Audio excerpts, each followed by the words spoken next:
ఇక మాట మార్చడం మడమ తిప్పడంలో ఆయనకు ఆయనే సాటి 6 నెలల ముందు టెంకాయ కొడితే మోసమని ఒకప్పుడు ఆరోపణలు సంధించిన జగనే ఇప్పుడు ఎడాపెడా శంకుస్థాపనలు ప్రారంభోత్సవాలు టెంకాయలు కొట్టేస్తున్నారు. తాను పూర్తి చేయని వాటికి సైతం వైసీపీ రంగులేసి రిబ్బన్లను కత్తిరించేస్తున్నారు. ఎన్నికలకు 6 నెలల ముందు ప్రారంభోత్సవాలు చేస్తే దానిలో చిత్తశుద్ది లేదని, ఎన్నికల తర్వాత 6 నెలల్లో ప్రారంభిస్తే అదే చిత్తశుద్ది అని CM Jagan Kadapa steel plant శంకుస్థాపన సమయంలో అన్నారు. అయితే ఆ స్టీల్ ప్లాంట్ ప్రహరీకే పరిమితమైంది.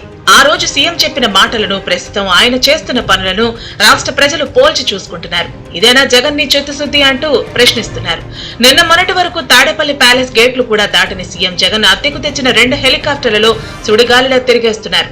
గత ప్రభుత్వ హయాంలో ప్రారంభమై పూర్తయిన వాటికి దుమ్ము దులిపి వైసీపీ రంగులు వేసి రిబ్బన్ కట్టి మరీ కత్తిరించేస్తున్నారు. దీనికి తోడు తాజాగా మంగళవారం విశాఖ పర్యటనలో విజన్ విశాఖ అంటూ కొత్త పల్లవి అందుకున్నారు. దీంతో ఆయన విజన్ పై విపక్షాలు మండిపడుతున్నాయి. విశాఖ విజన్ ను 2 ఏళ్ల ముందు నుండి ప్లాన్ చేయకుండా ఎవరు అడ్డుకున్నారంటూ ఏపీసీసీ చీఫ్ షర్మిల ట్విట్టర్ వేదికగా ప్రశ్నించారు. అటు సీఎం జగన్ విశాఖలో ఐకానిక్ నిర్మాణాలు చేపడతామనటం, దానికి సంబంధించిన గ్రాఫిక్ ఫోటోలు బయటకు రావటం ఇప్పుడు చర్చనీయాంశమైంది. అయితే ఆ గ్రాఫిక్ ఫోటో ఉన్న భవనం కోడికత్తిని పోలి ఉండటం, చుట్టూ ఫ్యాన్ రెక్కల మాదిరి నిర్మాణాలు ఉండటం పైన నెటిజన్లు సెటైర్లు వేస్తున్నారు.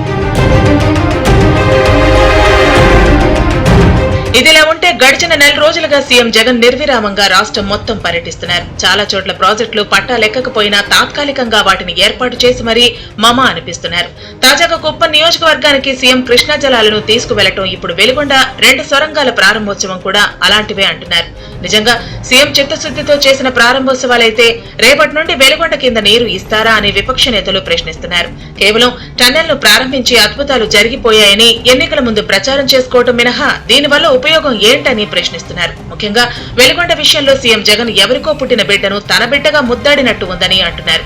వెలుగొండ ప్రాజెక్టు నిర్మాణానికి చంద్రబాబు 1450 కోట్లు కేటాయించి 90% వరకు సొరంగాల నిర్మాణం పూర్తి చేయించారని టీడీపీ నేతలు గుర్తు చేస్తున్నారు. జగన్ రెడ్డి 5 ఏళ్లలో 950 కోట్లు కేటాయించి మిగిలిన పనులు మొక్కుబడిగా చేయించి మొత్తం ప్రాజెక్టు తన వల్లే పూర్తయిందని సిగ్గు లేకుండా ప్రచారం ఎలా చేసుకుంటారని ప్రశ్నిస్తున్నారు.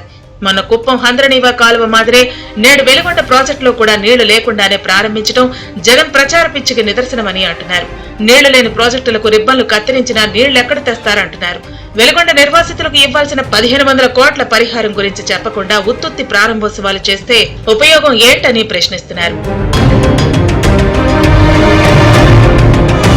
సీఎం జగన్ ఎన్నికలకు ముందు ఎక్కడ టెంకాయ కొట్టాలి, ఎక్కడ రిబ్బన్ కత్తిరించాలి అని వెతుకుతున్నారు. ఎక్కడ అవకాశం వస్తే అక్కడ పూర్తి కాకపోయినా ప్రారంభోత్సవాలు, ఆఖరి నిమిషంలో శంకుస్థాపనలు చేసేస్తున్నారు. చివరకు రాళ్లు మాత్రమే పడ్డ పోర్టులను సైతం శరవేగంగా నిర్మాణం అయిపోతున్నాయని డప్పులు కొట్టుకుంటున్నారు. దీంతో గతంలో కడప స్టీల్ ప్లాంట్ ప్రారంభోత్సవం సందర్భంగా సీఎం చేసిన వ్యాఖ్యలనే ప్రజలు గుర్తుకు తెచ్చుకుని ఆయా చిత్తశుద్దిని ఇప్పుడు కరెక్ట్ గా అంచనా వేస్తున్నారు. రేపు జరిగే ఎన్నికల్లో బుద్ధి చెప్పేందుకు ప్రజలు సిద్ధం అవుతున్నారు.